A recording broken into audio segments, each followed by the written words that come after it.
All right, so I had to do this real quick as I'm riding back from my trip and everything, and things like go through your head.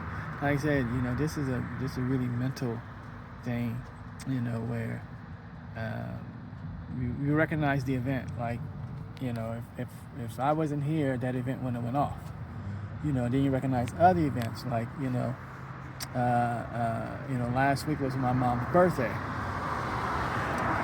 and so she had a birthday party and everything, and so I'm there, but it's a weird experience, because I'm watching it from 2 points. One point is I'm glad to be there.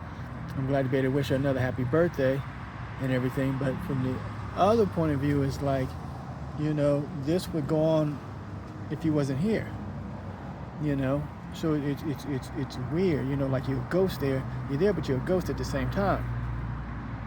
And when I was there, it was really tough for me to handle that, just thinking about, because somebody dies, you can still acknowledge them. You can still, when their birthday comes around, you can still say, today, would be their birthday, I wish them happy birthday.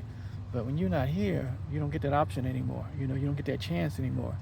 And so you appreciate the fact that, you're able to wish them a happy birthday.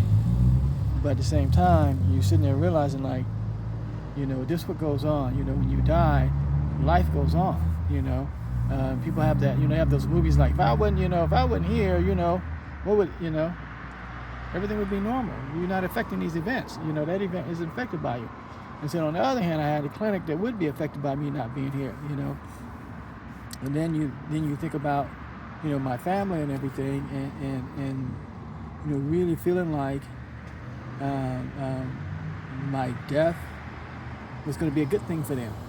Like, okay, he's gone now. We don't have to worry about him anymore. We ain't got to put up with him anymore. That's hard to realize at times that people would be happy from your death. And there's no other way to think about it, because nothing's changed.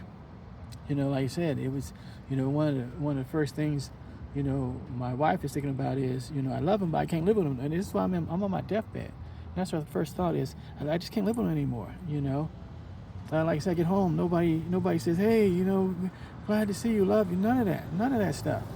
Even had my oldest daughter even tell me, just because you had a traumatic event don't mean our lives have to stop. So you go through this process of like, man,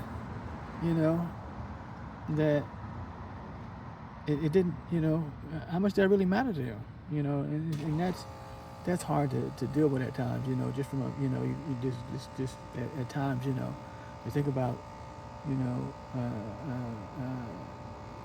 how your death would affect some people, and some people it seems like, your family, like, yeah, he gone, so we don't have to deal with his mess anymore, and everything. So I just had to say that real quick before I got where I was going, because it was on my, as I'm driving back, and that's why I like driving right now, because you get to work through stuff, and everything. So there's some of the things I'm working through. Like I said, my mom's birthday was really emotional for me, from 2 points of that I'm glad I was able to wish her a happy birthday again, and from the other point, just seeing like, man, you observing like a ghost and everything. So yeah, so keep that in mind. So once again, folks, take a moment to make sure you acknowledge those that you care about. Make sure. Because once you're gone, you can't acknowledge anymore. So keep that in mind. Other than that, have fun.